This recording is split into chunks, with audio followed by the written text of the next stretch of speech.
Wearable tech and smartwatches. We first saw them back in 1975, but it wasn't really until the Casio C60 from 1983 that they began to be mass-produced and become commonplace items.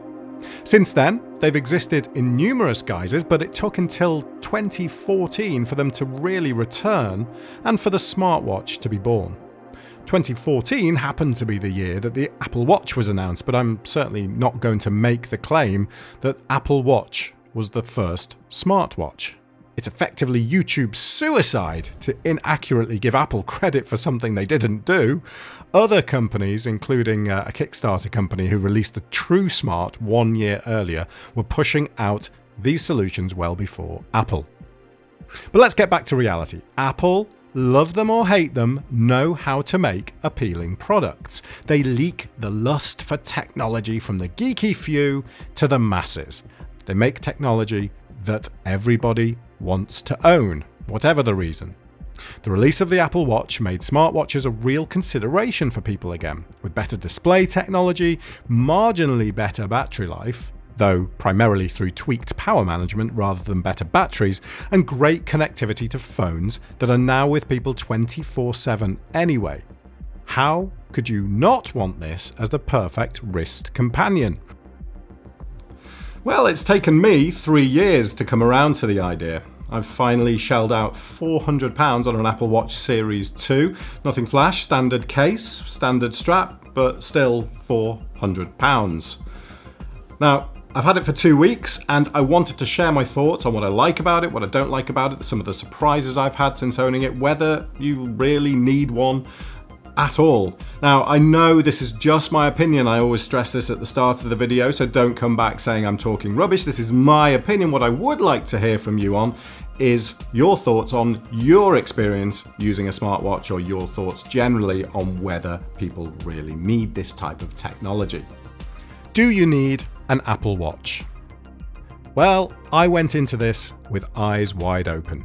I was pretty much sure of the answer to this when I bought the watch, and nothing has made me change my mind. The answer is no. These are basically expensive toys, nothing more. There's really nothing you can do better with an Apple Watch that you can't already do on a phone. And let's be honest, how difficult is it really to use a phone?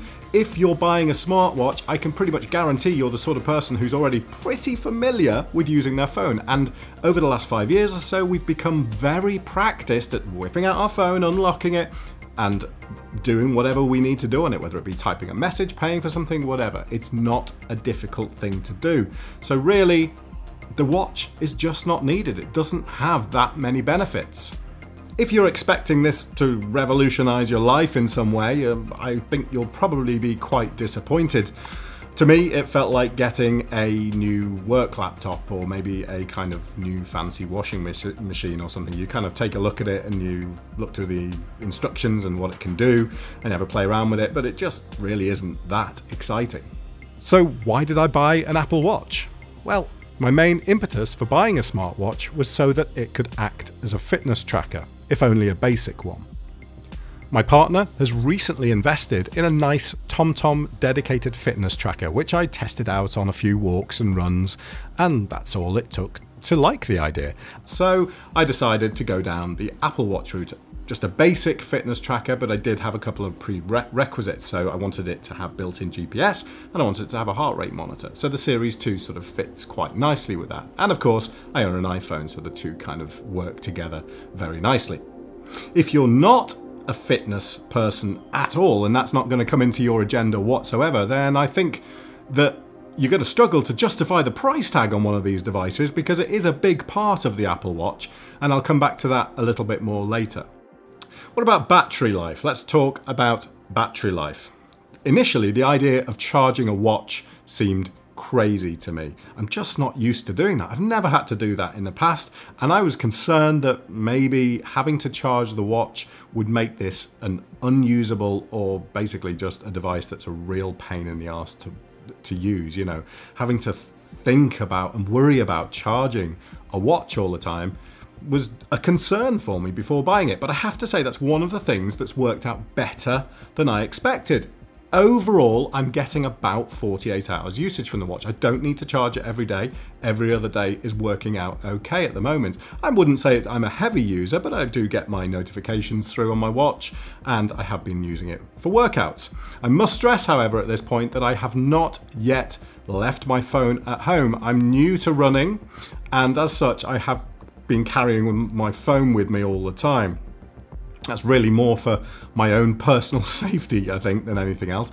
But the problem with that is that the GPS work is offloaded onto the phone, or at least that's what the indicators would suggest. And therefore, the GPS battery is through the phone rather than on the watch. So that will have probably been saving me some battery. But generally, it's easy to charge. You clip it on with the magnetic thing that you get, and it's super simple. I mean, it couldn't be more straightforward. And it also charges much, much quicker than I ever expected to. It only takes a couple of hours, something like that. And I thought with it not being a non-contact charger would take longer than that. But hey, you know, it's much, much better than I thought, so I'm not going to complain. Standard power banks also seem to work fine as well, so it's easy to charge on the move if you need to. I was initially a bit concerned that the lower current draw would make a power bank just turn off automatically, but this isn't the case, at least on the models I use from Anker. So what about the phone battery? I'm not going to deny it, it will take a hit. I have noticed a reduction in phone battery life. Not a massive one, but it is definitely there. And you'd totally expect that. I mean, the watch is connected to the phone pretty much all the time. It's within the vicinity of the phone. Bluetooth is on the phone. And then, of course, you've got all that GPS work that I was just talking about. So if I'm doing a workout, that GPS work is, the phone is now doing that. I wouldn't use GPS on my phone that much normally. So yes, the phone battery life takes a hit, but it isn't too bad. And there are a certain number of ways that you can offset that, and I'll talk about that a little bit more later. One of the main surprises to me since buying an Apple Watch is the massive reduction in phone usage. Now, you might expect a little bit of a reduction because, of course, you're getting notifications through on your watch. But in reality, I've seen a huge reduction in my phone usage, and I'll sort of just give you a brief explanation as to why I think that's the case. So now I get a notification I get a message through on my phone, and on my watch, and my watch is now acting as a triage for that message, really, if you like. That's the best word I can think of to describe it. Sort of triage. I'm just sort of determining whether or not it actually needs my attention at all. Because I'm not going to reply on the watch. It's just a pain to do. I mean, there are ways around it, and there are ways of, you know, typing in messages. You can scribble messages on the watch. You can do some stock replies. You can use Siri to do a certain amount of voice input. But in reality, it's not very convenient to reply on the watch. So you get your message, and I tend to think, right, do I want to actually reply to that, or is this just information? And if I do want to reply to it and it is actually urgent, then I'll just go to my phone. But the number of times when I actually just look at my watch and just think, okay, and leave it is much, much higher than it was previously. So I'm not getting, what usually happens basically is I unlock my phone and I get drawn in to that standard cycle. I don't know if this applies to you as well, but I'm pretty sure it applies to a lot of people. That standard cycle that you go through when you unlock your phone. So you don't just look at the message. You might look at the message, you reply to it, but then you'll kind of go out and you'll look at, you might look at Instagram, you might check your emails, you might go into Facebook, you might, you go through that standard routine that you do while you're on your phone. And I'm just not doing that. So all that time on my phone, that screen time is taken away. So basically my watch time plus my phone time is now much less than my phone time was previously. And that was a big surprise to me. I just leave my phone alone a lot of the time and just think, yeah, thank you for that information. I've got that message from someone. It doesn't need my attention, and just leave it. Jumping back to what I said about phone battery, notifications on the watch mean that I've disabled pretty much all notifications on the phone. WhatsApp or any message no longer turns on my screen every time, and the phone remains on silent pretty much all the time. The haptic feedback on the watch is excellent. I thought the wrist would be a bad place to have this type of feedback, but you notice it easily and reliably, so you don't tend to miss anything. So what about Apple Pay? Well, of course, Apple Pay works on your watch, and that is a massive benefit to me. It's a huge pro. It's just really easy. Of course, I can reach into my pocket and get my phone out and pay using Apple Pay with my phone, but it's really nice and easy to be able to do it on my watch. For example, this morning it was pouring with rain, and I had my phone kind of sealed away in my raincoat, and I was just able to get my watch out and just pay on my watch. It's a really nice, convenient way of using that kind of contactless payment system. Now, a really odd surprise that's a big deal for me, and maybe won't be for so many people, is calendar notifications. This sounds really dull, doesn't it? But at work, I'm quite well renowned for missing calendar notifications. But the way calendar notifications come through on the watch is really, really good. It's so clear, and it's just beautifully presented, and you get your reminder up 15 minutes before, you don't miss it, you look at it quickly, and it's just there in your head. It's a brilliant system, and has made a really big difference to me. It was such a surprise. I did not expect that I would do a video talking about calendar notifications on the Apple Watch. I just didn't think it would be that big a deal, but it is. It's really made a big change to me, so that's a massive pro in my eyes. Okay, so style. How does it look? Well, I've already put up a lot of pictures and videos and the stuff you get from some of the stuff you get from Apple, and some of my own stock photography that I've taken. What do you think? Well, how does the Apple Watch look? Well, if I really try and be objective, it doesn't look that great, does it? Not for a watch. It's not a stylish watch. It's a lovely piece of technology, and it's a lovely looking piece of technology, but a watch is a piece of jewelry, and when you compare to the meticulously designed items that are out there for a similar price, if you take the smartwatches from a company like Kronaby, for example, Swedish company Kronaby, if you take a look at these, I mean, these are smartwatches. They have some degree of connectivity, notification, sort of just through sort of haptic vibration notification, and just look at them. I mean, these are stylish watches.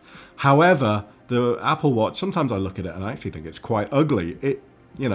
Really being objective and not being suckered into the marketing videos that Apple brainwash us with and make us think, oh, this is a beautiful piece of technology. A beautiful watch. It's not really. It's not a fantastic watch. I personally don't think it's a particularly stylish watch. It looks okay. It looks functional on my wrist like this, but it's not amazing. So how easy is it to use? It's good. watchOS does an incredible job given the amount of space it has available to it. And of course you have the crown on here that you can turn to scroll through things. And so, given the space, it is very, very good and very, very simple to use. But again, in reality, if you want to go into any detail, you'll reach for your phone. If you really want to reply to a message in any detail, you'll reach for your phone. If you want to browse for anything, you'll reach for your phone. So, well, is it that easy to use? Not really. I think, they've made it very intuitive and they've made it very simple, and for example, Force Touch is great. Just pressing slightly harder on the screen to do different things, such as clear your notifications. That's a nice one. Your notification comes up, and rather than just dismiss, you can press and push harder, and it allows you to clear all your notifications. Simple things like that. Very intuitive, very nice. Nice work from watchOS, and I'm interested to see what they come up with in watchOS 4. But I do still reach for my phone most of the time. And that's another thing that's a problem for me, is that I'm left-handed. I wear my watch on my left hand, and I'm also left-handed. So when I come to scribble stuff, I would usually use a phone with my left hand, and I'd write on a phone. If I was going to sort of do any kind of scribbling on my phone or typing, I would use my left hand. That would be my dominant hand. With the Apple Watch, I can't, because I've got it on my left hand, so I have to use my right hand. I can't use my fingers for my left hand, so that becomes a problem for me. So it makes it a little bit more difficult to use. Not having to carry a phone around when running is a big pro for some people. Though if you want music, you may still have an issue, unless you're using wireless headphones and you're willing to mess about with Apple Music, which is something I'm not willing to do. You probably will still need your phone. Now, some people, when they work out, may not need this continuous ream of statistics coming in. They may not be interested in sharing the fact they've done a workout. I mean, who cares that you've done a workout? Nobody does. So I don't know why people share that sort of stuff. But that's up to you. The stats overall to me, are interesting. The stats about sort of pace, about heart rate and all that, they're really interesting, and they make it, you know, they're useful, and they're also, most of all, motivating. And that's the key thing when it comes to fitness. You need something that's going to motivate you. And for me, teching the shit out of something, which is what I did with the Apple Watch basically, is the way to do it. Now, so far, I've tried a couple of third-party apps to do workout information. I've tried Map My Run and I've tried Strava, and they're both very, very good. The end results that you get online and the detailed sort of breakout and statistics are much more sort of in-depth than the Apple workout side of things. But I didn't find them quite so good to use. They're a little bit more unreliable, a little bit more glitchy, and when I'm doing a workout, the last thing I want to be thinking about is, oh, is my watch working and is it suitably recording the information? I just want to press it, rely on it to just work every time and go. And if that means sacrificing some of that information, I'm happy to do it. So for now, I'm just using the built-in Apple Workout. It gives me basic information. It gives me information on pace. It gives me information on distance. Average heart rate, so it doesn't actually split out the heart rate, but you can go into your health information on your phone then, and it does graph it to some extent. It's a little bit crude, but it's okay. And then when you're actually doing a workout, you get a continuous stream of heart rate information, but actually the watch records that all day. It sort of records it about once every 10 minutes or so. So you can see your heart rate throughout the day, and also when you sleep as well, which is quite interesting. Steps also start to get recorded more intensely with the watch. You've probably already looked at the step side on the health side on the phone if you're into fitness in any way, but when you get the watch, it's got a new source of data, so suddenly steps becomes a really big thing. Your step rate really increases, because remember, if I just walk across the flat here, they count as steps. You know, previously you might not have had your phone on you and you're not counting any of those. Some people online have questioned the accuracy of the heart monitor. I personally find it works fine as long as you keep the watch tight enough. When I run, I tighten it a notch. If I walk, it may be a little bit off to start with until I get a bit sweaty, at which point it naturally sticks in position and begins to measure it perfectly. Overall, for fitness, the Apple Watch is easily enough for what I need. It's performing the job perfectly. So in summary, I haven't worn a watch for over 15 years. I'm just excited about the fact that I can lift up my wrist and I can see the time again. That's a big deal to me. But in reality, as I mentioned at the start of this video, I don't think you need an Apple Watch. It is an expensive toy and it's not for everyone. I think watches and smartwatches will only really become commonplace when, firstly, they can input, you can input and output the same level of information as you can on a phone. I don't know how they're going to do that. I don't know whether you could project information out from a watch in the future. I just don't know how that will be done, but I have no doubt that somebody will figure out a better way of doing it. But for now, it's just a bit too limited in what you can really get out of it. Simple information, perfect. Anything detailed and you're going to need something better, and that really restricts the usability of the device. And the second thing is battery life. It's got to get better. You know, I said that charging isn't a problem. It's not really, because I charge so many things all the time anyway. But for a watch, I would like to be able to go away, use it, be on a, you know, if I'm going walking or something and I don't happen to have charging available, I don't want to be thinking about charging a watch. Just want it to work for days on end. Thank you very much for watching. Please do let me know your thoughts and experiences with any smartwatch, not just the Apple variant, and give me a like or a dislike and subscribe if you enjoyed the video. I will catch you soon. Bye.